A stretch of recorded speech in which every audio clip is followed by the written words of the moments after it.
how's everybody doing? Great? Good? If you had to rank your week out of 6, just shout out numbers. 6? That's pretty good. 9? Wow. 4? Well, I would put my week a solid, strong 1, 1.6, 1.7, something in around there. It was not a great week. And I'm going to talk all about that today, which is so exciting. So, the title for my conversation with you guys today is "What If You Knew?" And I have a tagline, and Sarah was like, "Why even tagline? No one's going to know." I was like, "Oh, I'm going to know because I'm going to tell them because I'm proud of it." So the tagline is "Exploring a life of shame, a really crappy week, and a moment of pure grace." So this week was one of those strange sort of weeks when things look good on the outside. Like on paper, I should be great. I had, there's camp week at a Low Road Christian Fellowship, which is a church that planted New Life Fellowship. So John Lynch was there speaking, so some amazing teaching there. I had some incredible business opportunities, amazing business growth that happened. I got to hang out with friends. But man, despite all of that, things were just grinding away on the inside. There was this pressure building up. And it all, it came to a head. I developed a massive migraine, and it totally shut down a bunch of stuff that was going on. I had a bunch of business, big client deadlines this past week that I missed because of this migraine. And in the midst of that, I found myself in this odd, really uncomfortable dialogue, I'll call it that, with Father. And he walked me through memories in my life. And it was he's like, "Josh, let's go for a walk." And we walked through the years, and we stopped from one embarrassing memory to the next. Shame after shame after shame. And each one, he showed me that damage that I suffered and damage that I received in those moments cut me really deeply. Cut by cut, blow by blow, until my sense of myself, my sense of who I was just twisted. It was just stunted far beyond any recognition.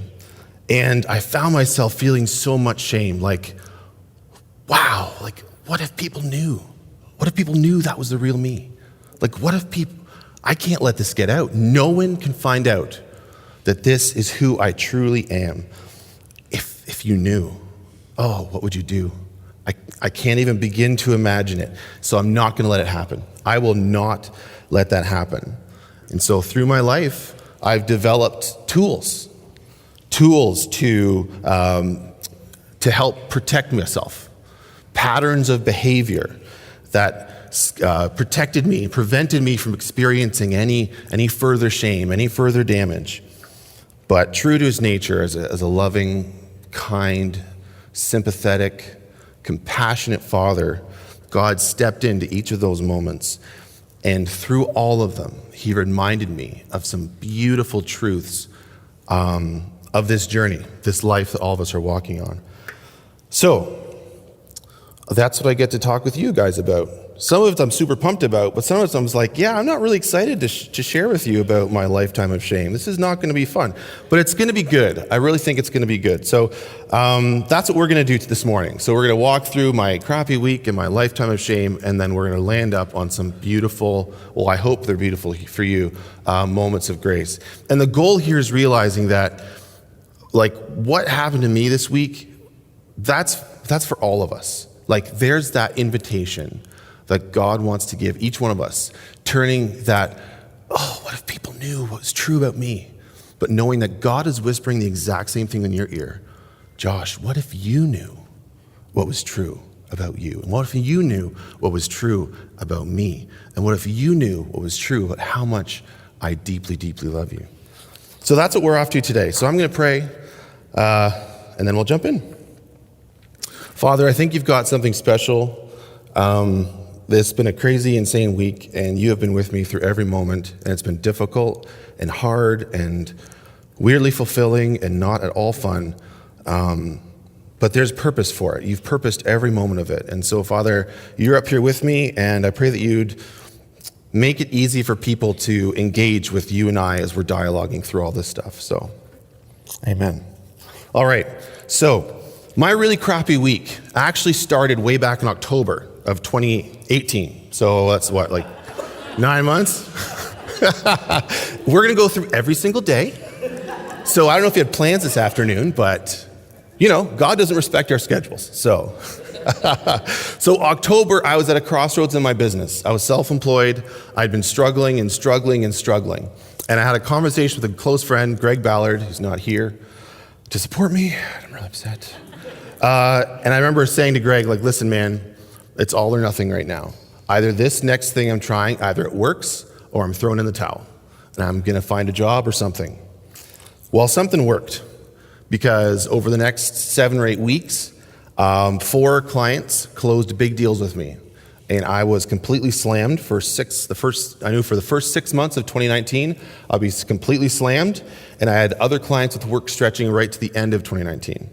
And the total value of all those projects was over 5 times what I had made the previous year. Now, bear in mind, the bar was super low.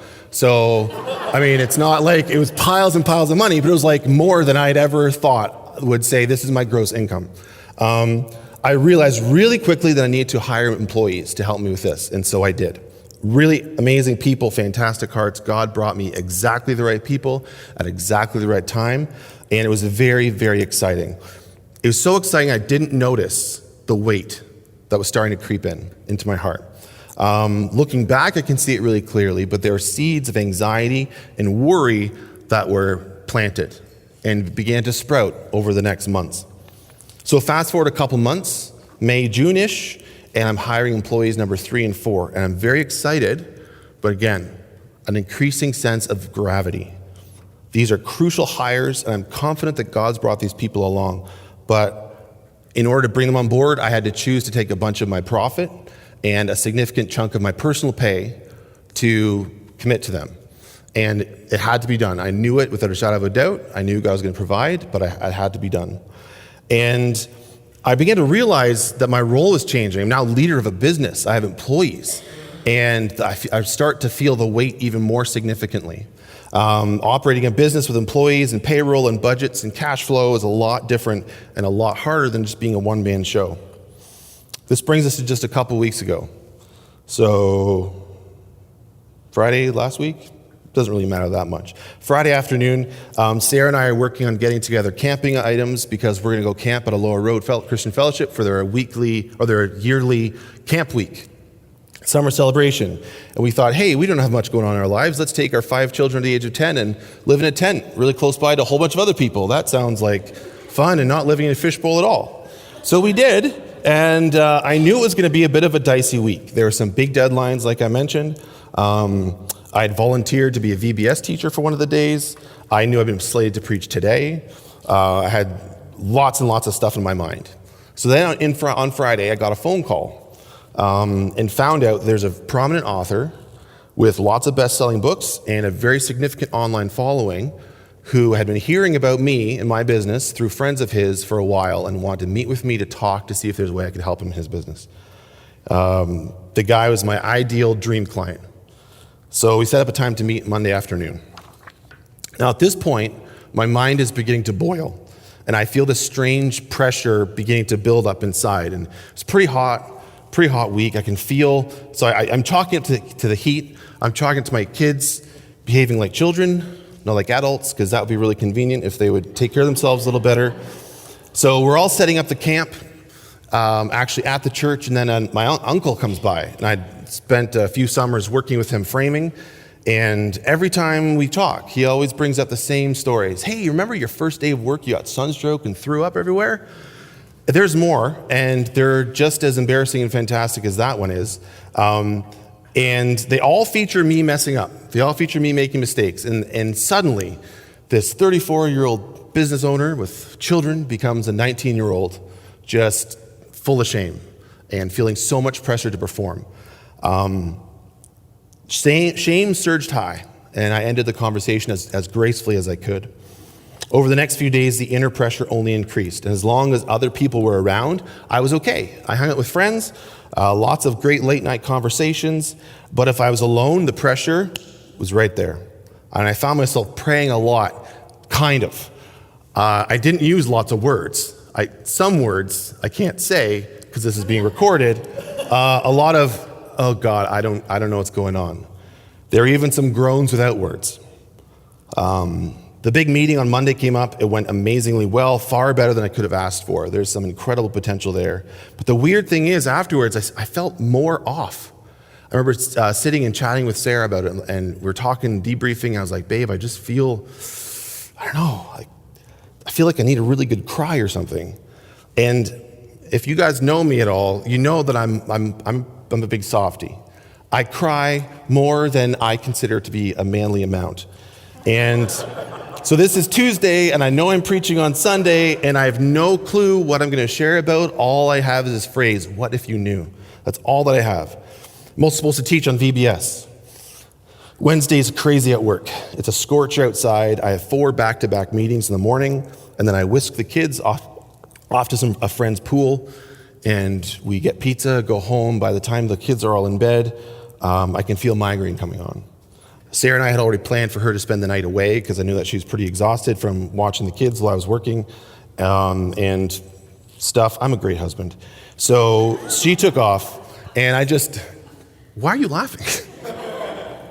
So I fell into bed, totally exhausted. And then I woke up at midnight, and my migraine had hit full force and totally out of meds, and I feel more and more off. Something doesn't feel right at all, and I can't remember feeling this way ever. I've had migraines before, I've been stressed out before, but I'd never felt this way. So in the middle of the night, I called Sarah, and I said, babe, I feel really, really horrible right now. And as I was talking, I just heard this word in my mind. It's like, you should not be alone right now. And I was like, that's garbage. But I was like, babe, I don't think I should be alone right now. And as soon as I said that, I just broke down. And I didn't know why I was crying. I didn't know where the emotions were coming from. I felt so conflicted. I felt so confused. I did not know what was going on. Sarah probably was a little freaked out. Although me crying, again, isn't that uncommon. But she got home, and I clung to her, and I sobbed, and I threw up, and I cried more. And then I'd calm down a bit, and then new waves of emotion would just crash over me. So I canceled Thursday. Backed out of VBS, canceled client meetings, and I stayed home alone in the cool dark of our basement. And over the next 24 hours or so, old memories began to surface. Some were funny, but most were a bit painful, and I suspected that Father had a hand in it, so I confronted him about this. And he invited me on a journey into my past. He had some things to show me, and one of the first memories that came up was me at about 6 or 7 years old. My family had taken us out to a riding camp. There were only a few children in our family at the time, so my parents could afford to take us out and do fun things. So I'm the second oldest of 9, so that fun stuff stopped right around when Michael was born, I think. So it's his fault. I hope he doesn't listen to this. 6 or 7 years old, and it had been a great day of riding, and we were in the big lounge area in the bunkhouse, and I don't remember very much. I remember my mom and dad were working on some paper models or something like that, and all of us were around, and there's some the ranch hands where people were hanging out. I remember this man was talking to my parents. He's like, hey, is that your boy? Pointing to me. And they're like, yeah, that's Josh. He's like, awesome. And he reached over and slapped my butt. He's like, he's got some big back bumpers there, doesn't he? And I didn't understand what that meant. I literally didn't know what that meant. I just remember feeling shame. That was the first time in my life I ever remember being really self-conscious. I thought it had something to do with my body, but I wasn't sure. Grade 1.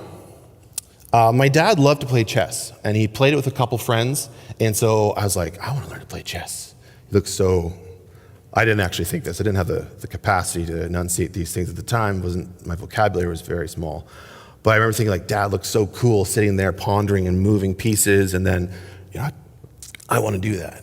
So I found a book about chess, and I picked it up and started reading it, and then I challenged my older sister to a game of chess, and I basically only knew how to move the pieces.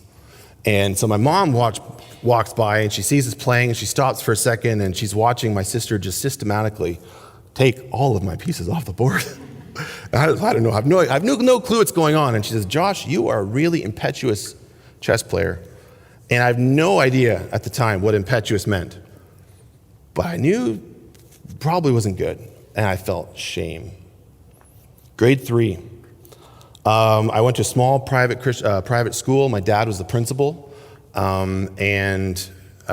So that didn't really do me many favors in school.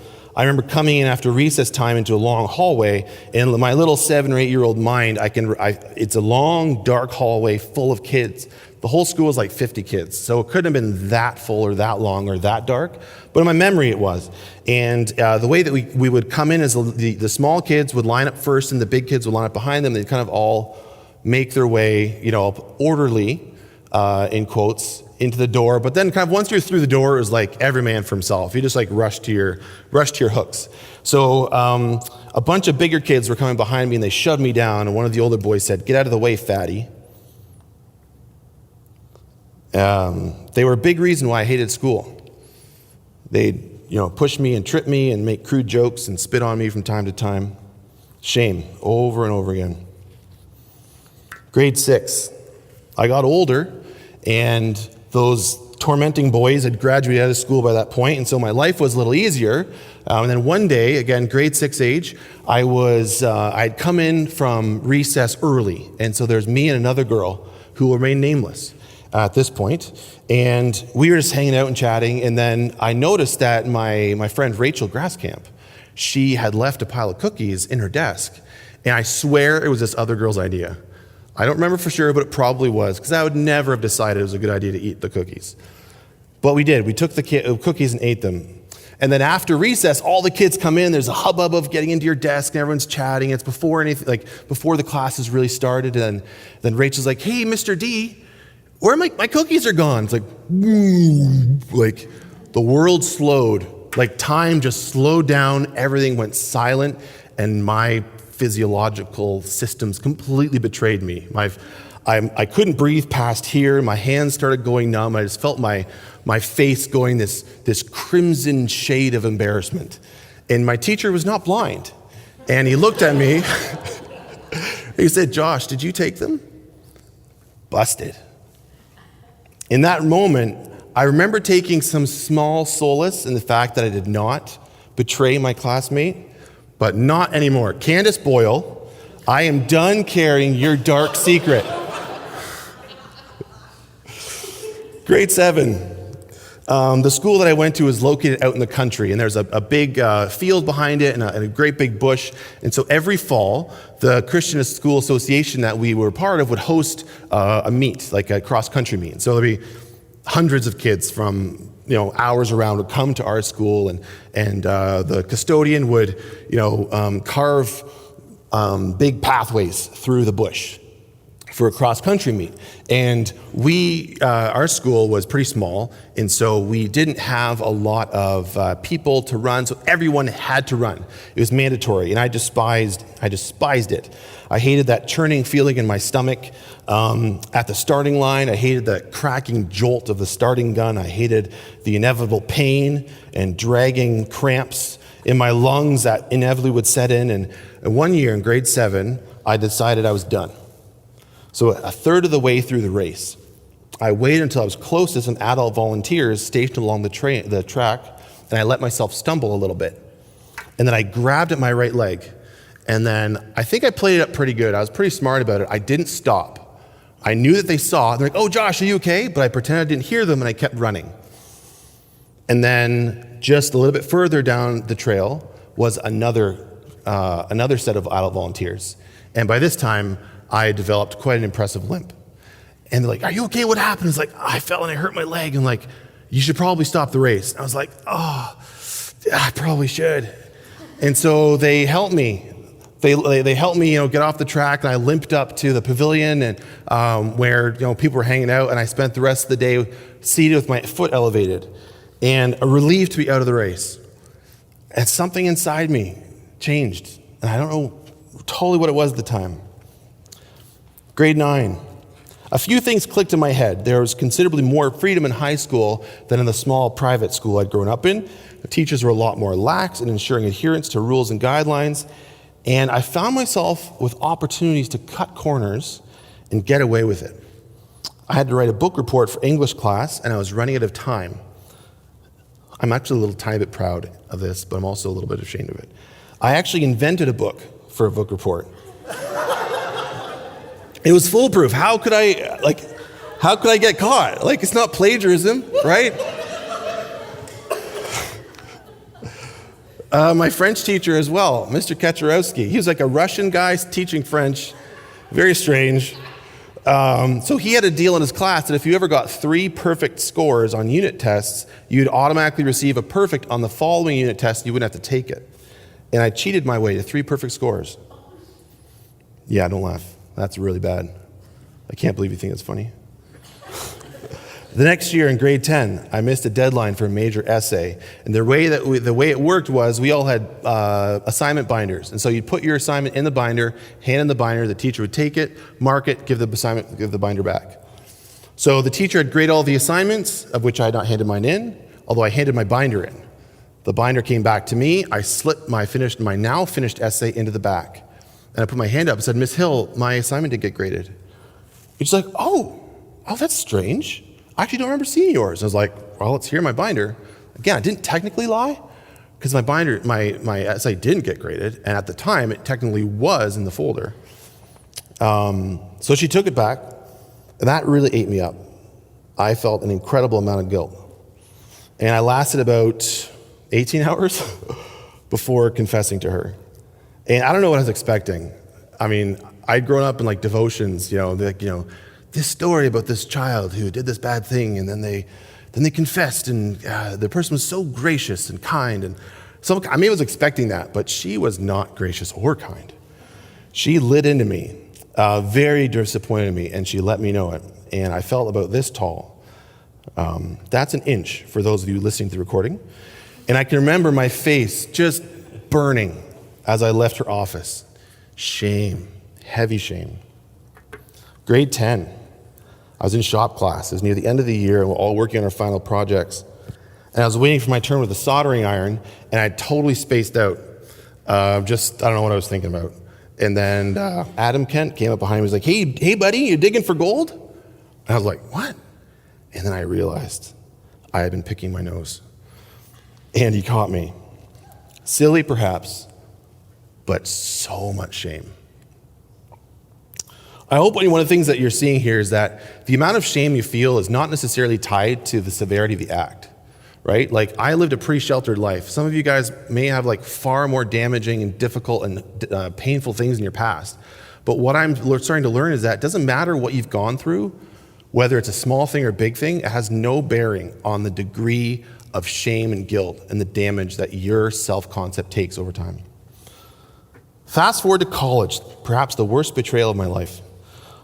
All of my new college friends were die-hard Flames fans, and I was a Leaf fan.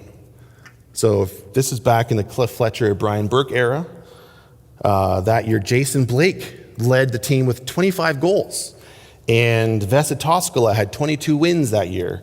We had guys like Pavel Kabina and Jamal Myers. If any Leaf fans are around, these were dark days to be a Leaf fan. Am I right? It was a dark days, and I'm actually not that ashamed. I'm so ashamed to admit it. I actually tried to change my allegiance. I put my Leaf jersey away. I tried to cheer for the Flames, and it was so hard, and it didn't take, but still. Yeah, I should be ashamed with that. Second year, I cheated on a final assignment for one of my courses. We were supposed to go downtown Calgary and interview people and make notes of their responses right over. And I didn't feel like it, so I just made up names and responses. I got a great mark. The irony is it was for Christian ethics class. So Professor Brian Roller, I am so sorry. Third year, Sarah was experiencing a lot of morning sickness, and she's also a hardcore procrastinator at the time. And so she had her final paper due for her, and I actually wrote it for her. She got an 86%, which she was very excited about, and I was very proud of her for that. Way to go, babe. Way to go. August 2006. This is a big one.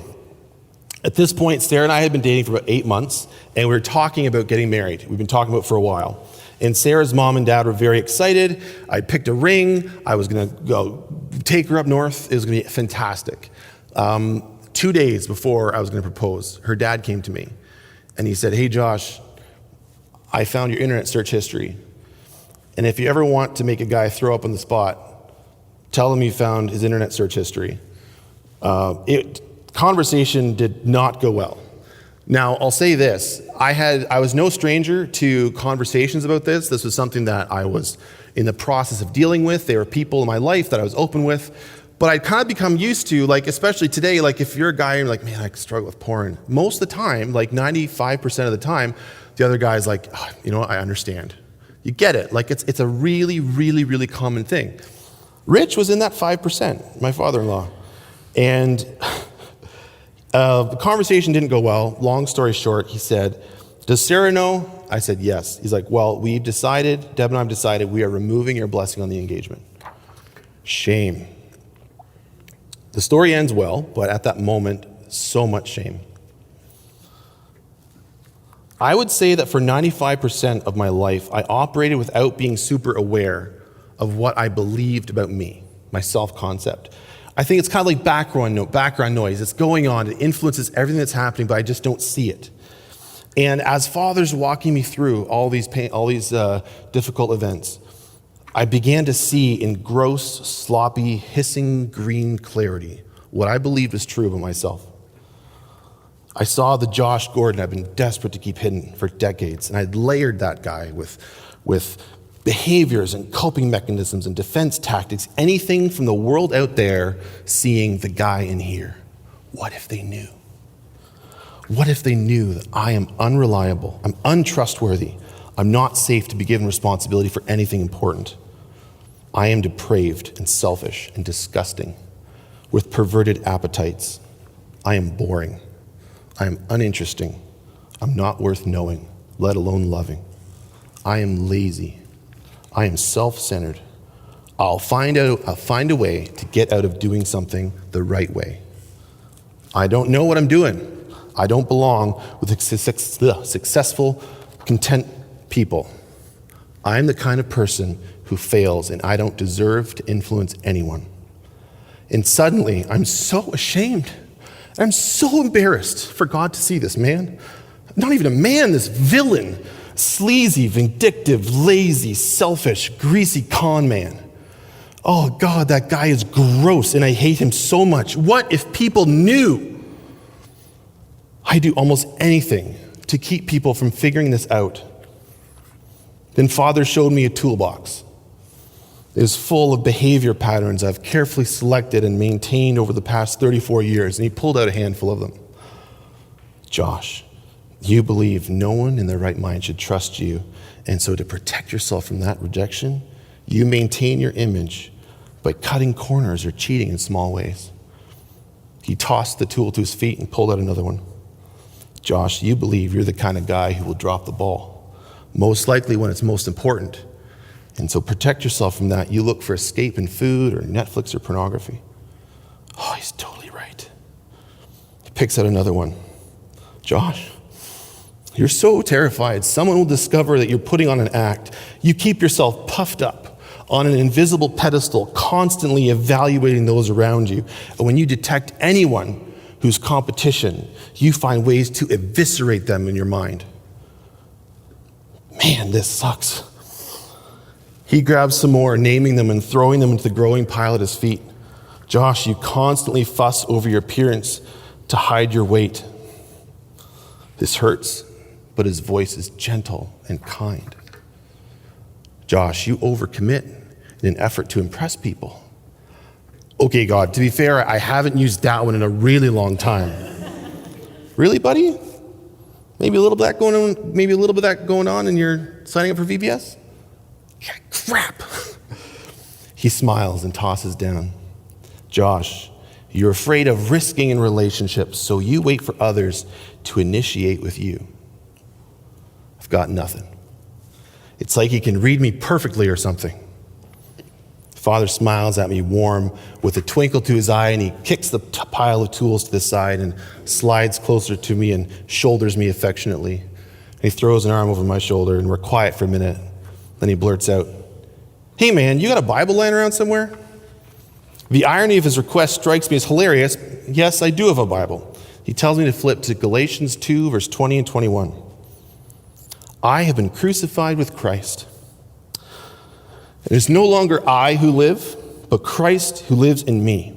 And the life that I live in the flesh, I live by faith in the Son of God who loved me and gave himself up for me. I do not nullify the grace of God, for if righteousness comes through the law, Christ died needlessly." Josh, do you see that guy? Father waves his hand, and I see me. I'm repulsive, sweaty, pallid skin, greasy, thinning hair, ill-fitting clothes, small, beady eyes. He seems nervous, twitchy. He glares at me, angry, accusing. Yeah, I see him. That's me. "No way, dude," he says. "That guy's dead." And in a flash, see Jesus on the cross. Shadows stretching from the base of his cross all the way to my feet. And Jesus cries out, "It is finished." And he slumps to the side. Father's arm is still around my shoulder, and in the quiet he speaks, and his words reverberate into my depths. "You were crucified with Christ. It's no longer that guy who lives. This guy here." He punches my shoulder and grabs me in a big side hug. "My favorite boy. Christ lives in you. I look at you and I can't tell where you end and Jesus begins." Father points to my toolbox, reaching out with his toe to nudge the pile of tools. "You don't need those, my man. The version of you've been trying to fix and protect has been dead since the day you first trusted me." I'm wordless at this point, staring dumbfounded from the tools to his face and back to the tools.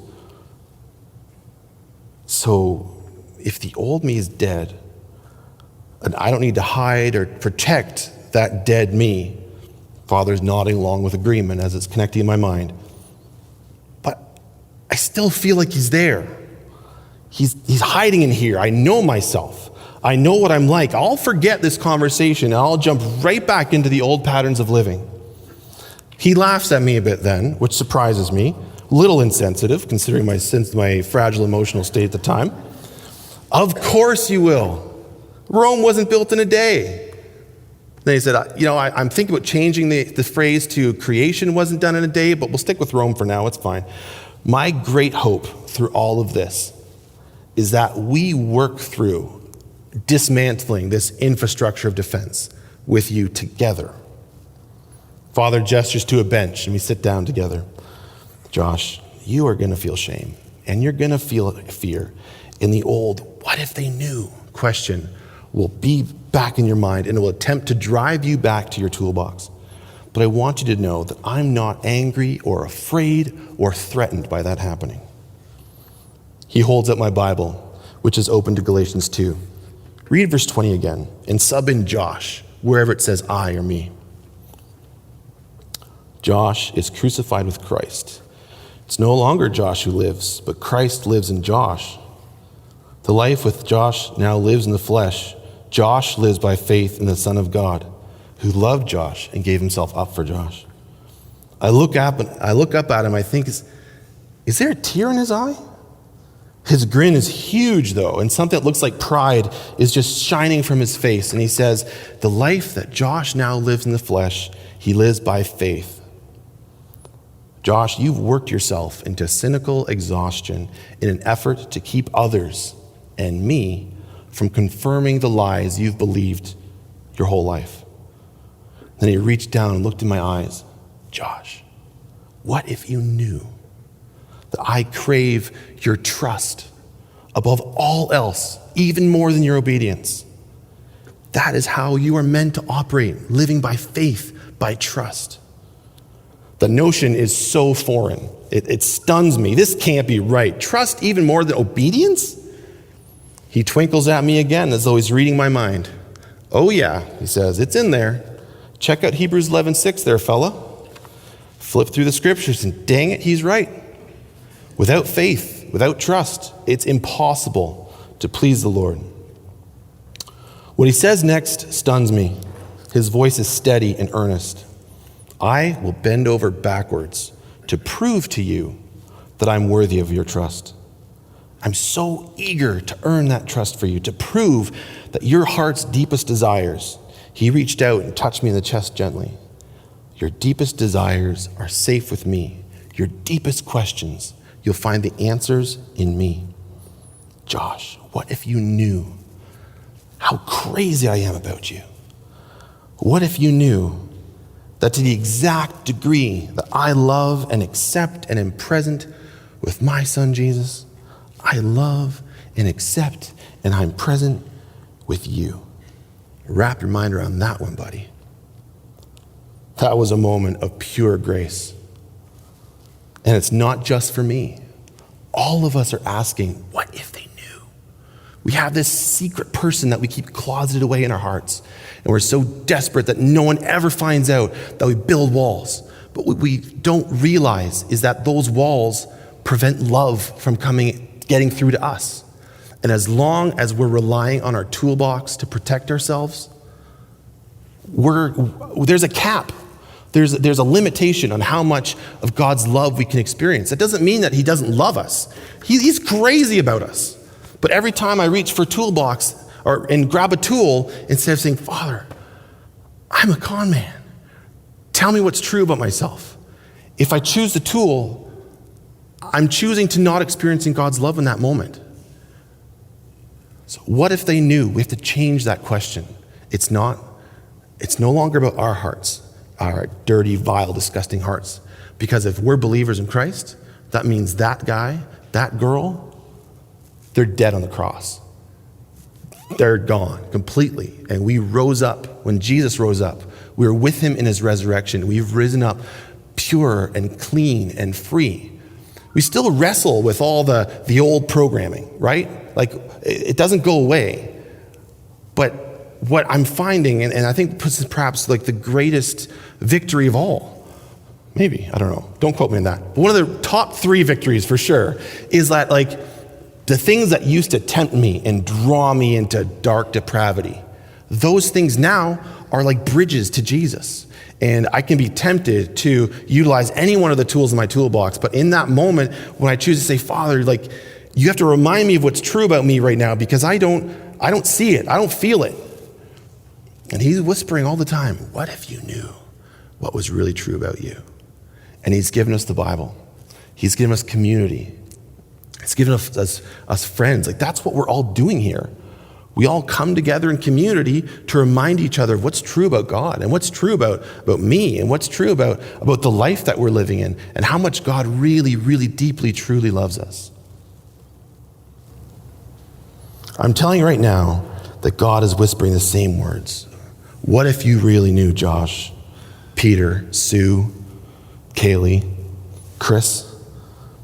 What if you really knew what was true about you, how crazily loved you are, that I long for you to trust me even more than I want you to obey me?